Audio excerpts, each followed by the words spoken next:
এই গেল এক। তাহলে ওরা জমি দিতে পারবে না, ওরা আবার দুইজন মেম্বার হবে, এ গেল দুই।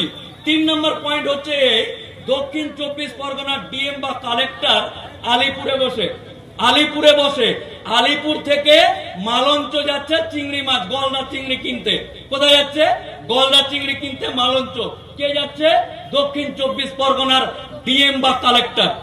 এই সরকার কালেক্টর বা ডিএম কে যে পাওয়ারটা দিচ্ছে, সংক্ষেপে বোঝানোর চেষ্টা করি, আলিপুরের ডিএম যাচ্ছে মালঞ্চ গলদা চিংড়ি কিনতে।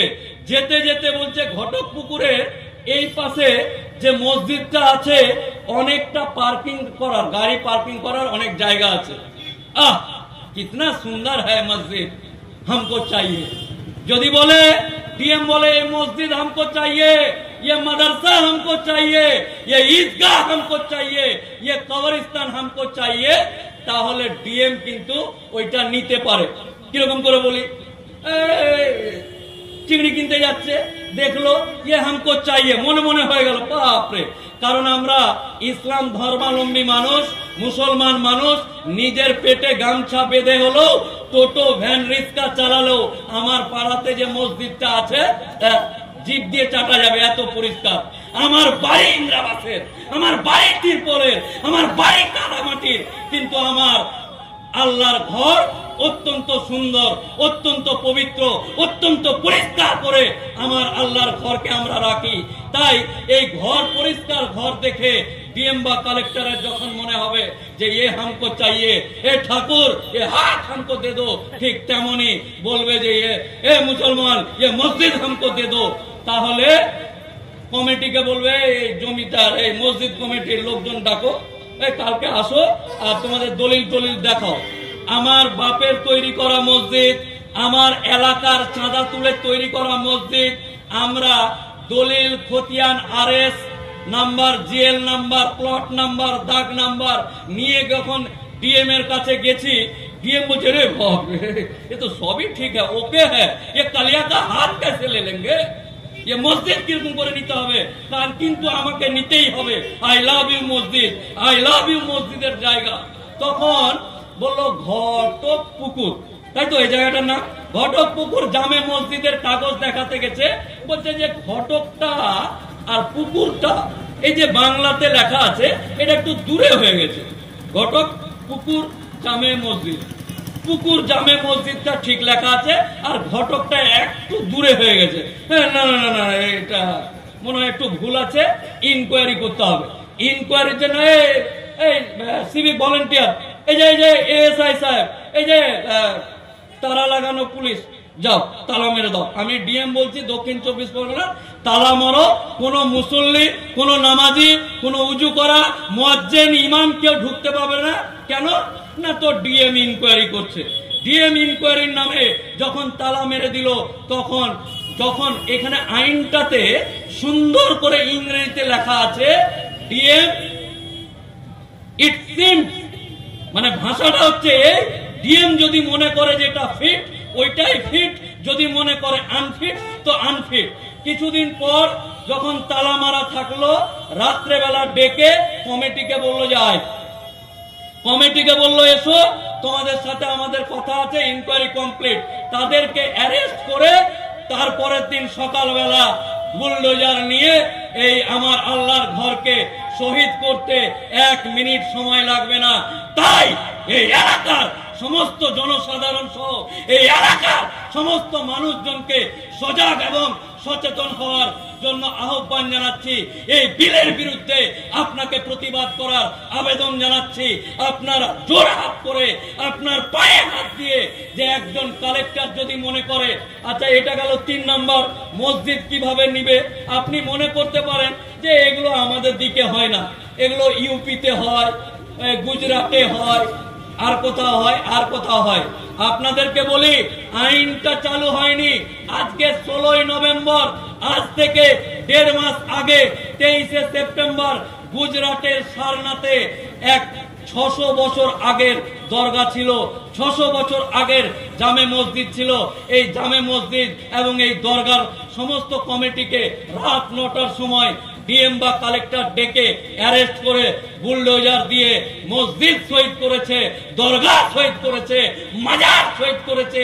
আপনাকে ভয় খাওয়ানো আমার কাজ না, আপনাকে সচেতন করা, আপনার মনে আপনার হৃদয়ে যে ছানি পড়ে গেছে সেই ছানি সরিয়ে বর্তমান পরিস্থিতি দেখানো একজন আইনজীবী হিসাবে আমার কাজ। তাই আপনাকে বলে যাচ্ছি এই পরিস্থিতি। এই গেল মসজিদ নেওয়ার গল্প। ডিএম মাছ কিনতে গিয়ে মসজিদ নিয়ে নিতে পারে। আচ্ছা, কবরস্থান ঘটকপুকুরের এই পাড়াটাতে 1000 লোক বাস করে। কত?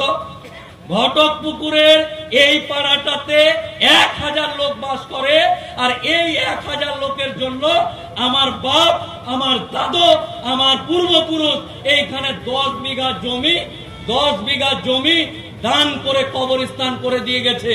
ডিএম এই দিক দিয়ে যাচ্ছে, যেতে যেতে দেখলো প্রাচীর দিয়ে ঘেরা বাজারের পাশেই এত সুন্দর দামি একটা জায়গা, এই জায়গাতে মুসলমানরা কবর দেয়। এই এলাকার মানুষ এখানে দেয়, ওই এলাকার মানুষ ওখানে দেয়, ওই এলাকার মানুষ ওইখানে দেয়। এই এলাকার মানুষ কত? 10,000। এলাকা কত? 10 বিঘা। এই এলাকাতে বছরে বা মাসে মানুষ মারা যায় 1টা, 2টা, 3টা, 4টা, বা 1 বছরে 20টা, 30টা, 40টা। তাহলে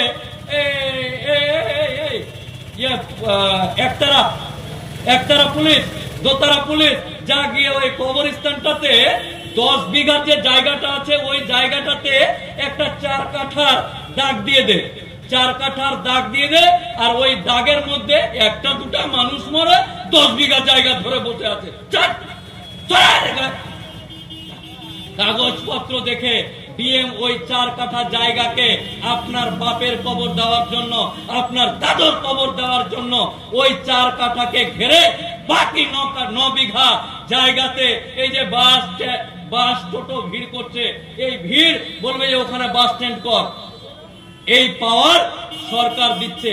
তাই আপনার বাপের কবরে এই যে 30 বছর আগে চাচাজি আপনার বাপ মারা গেছে, আপনার মা মারা গেছে, যার পেট থেকে আপনি হয়েছেন, ওই মা ওই বাপের কবরে যেন বাসের গাড়ির চাকা, টোটোর চাকা না ঘুরতে পারে, তাই আপনাকে সজাগ করতে এসেছি, আপনাকে সচেতন করতে এসেছি। ওই 10 বিঘা জায়গাতে 4 কাঠা আলাদা করে ওই জায়গাতে যদি বাস স্ট্যান্ড করে, তাহলে খৈনি কচলাতে যারা আপনার বিরোধিতা করছে, ওয়াকফ নিয়ে নে, দিয়ে দে, কেটে দে, ওরা বলবে ঠিকই তো হচ্ছে, ফালতু জায়গা, বাস স্ট্যান্ড হচ্ছে, ভালোই হচ্ছে, সমাজের কাজ হবে, এখানে গ্যাঞ্জাম হচ্ছে। তো যারা হাসার তারা হাসবে। আপনাকে বলে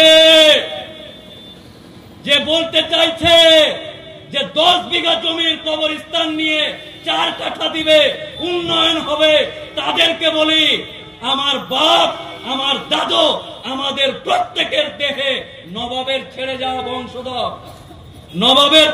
বংশধর, বাড়ির বাচ্চা বাঘ, এবং আমাদের মানসিকতা এবং উদারতা,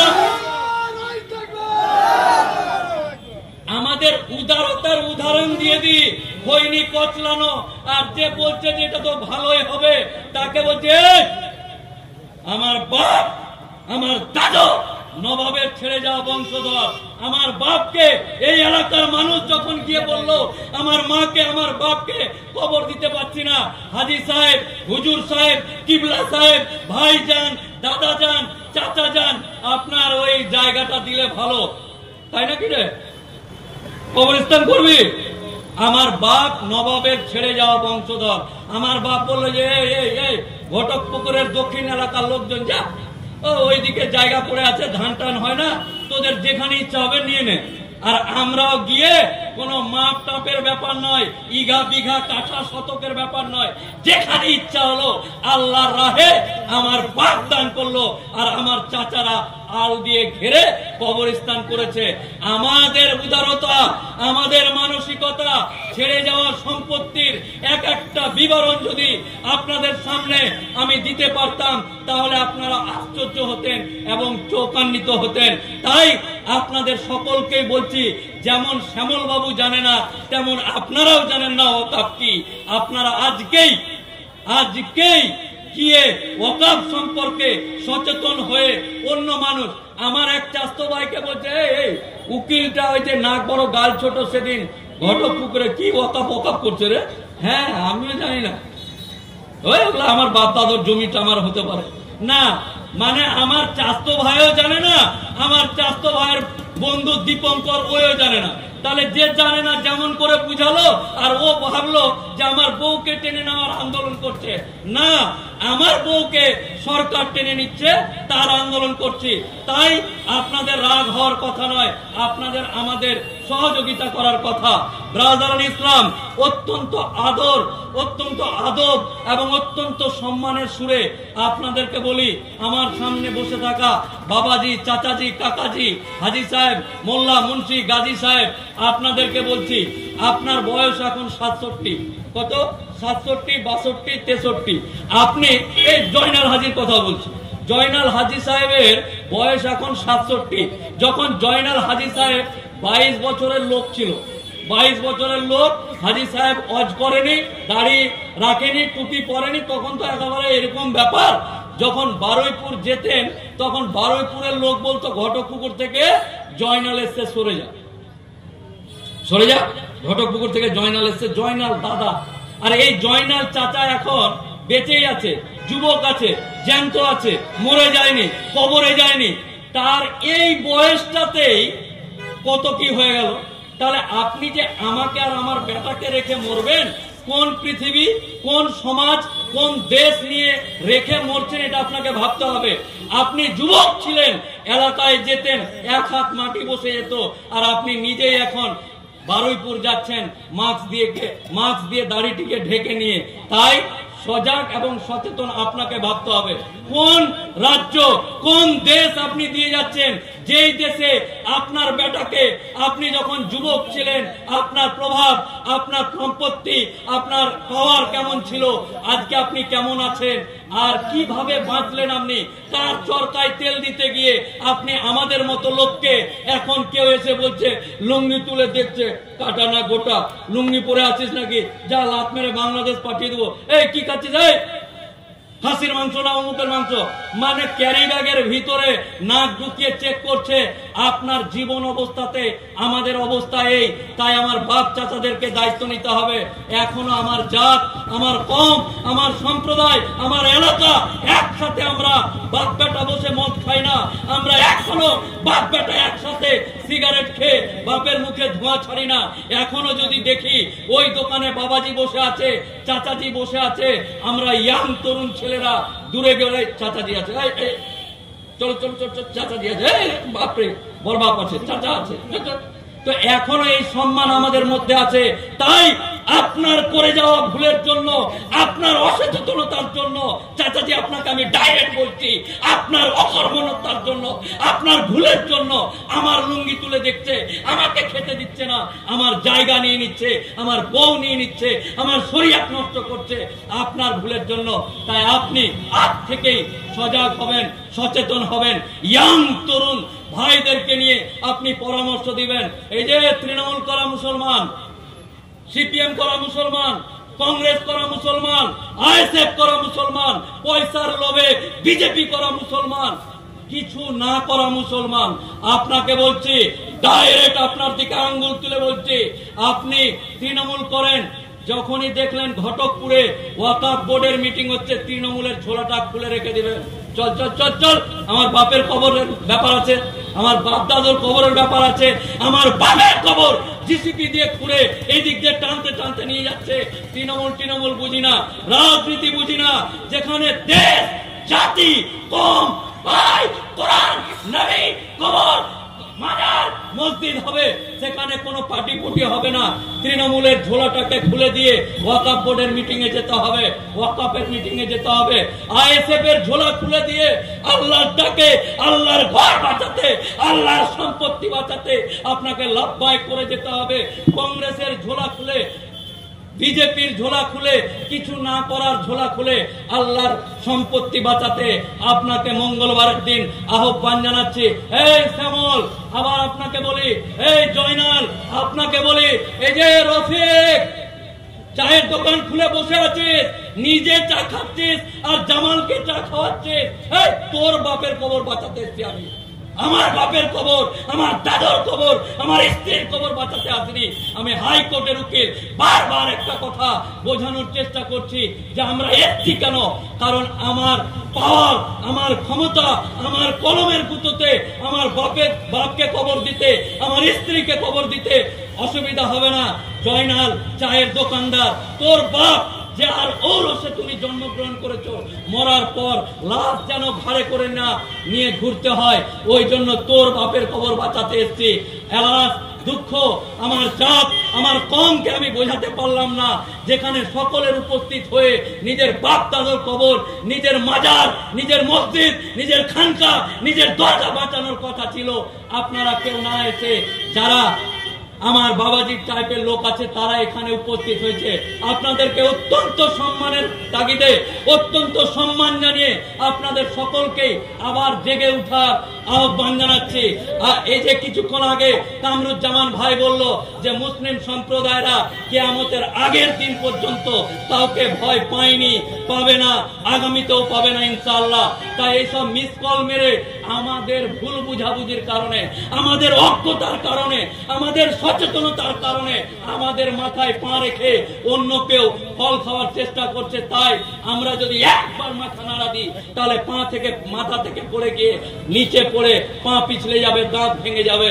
আসুন নিজের মাথাটাকে নিজের মতো কাজে লাগিয়ে রাজনৈতিক রং চালিয়ে, অনেকে বলবে মঙ্গলবারের মিটিংটা মনে হয় একটু তৃণমূল ঘেঁষা, আমি তো আইএসএফ করি, আমি তো কংগ্রেস করি, আমি তো সিপিএম করি, ওইটা একটু আইএসএফ তৃণমূল ঘেঁষা। মমতা ব্যানার্জি কিছু টাকা দিয়েছে, এরা লাফাচ্ছে।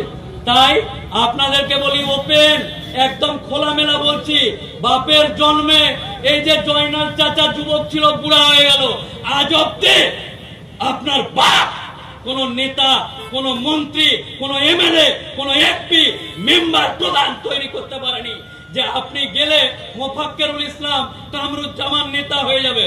হ্যাঁ, একটু আগে কামরুজ্জামান এসেছিল, 3টা পুলিশের লাল বাতি আগা দিকে আর পিছা দিকে, আর একদম ঘগ করে ঘুরছে আর যাচ্ছে। না, পারেননি, পারবেন না। তাই ফুকো আওয়াজ বা অহেতুক মে ক্যা হো গিয়া, মে ক্যা হলো, এগুলো ভেবে লাভ নেই। আপনার নিজের, এই যে অনেকে আমাদের দাদা পীরের হুজুর ফুরফুরা শরীফ আছে, আপনি কি মনে করেন আমরা এত ভক্ত মুরিদ আছে, কে হাত দিবে, দেখে নেব? আজ অব্দি না আপনার বাপ কিছু দেখতে পেরেছে, না আপনার দাদু কিছু দেখতে পেরেছে। আপনি বলেছিলেন 3 তালাক বিল পাস করতে দিব না, দিচ্ছি না। আপনি বলেছিলেন 3 তালাক বিল পাস করতে দিবেন না, হয়ে গেছে। তাই আপনাদের সকলকে মঙ্গলবারের দিন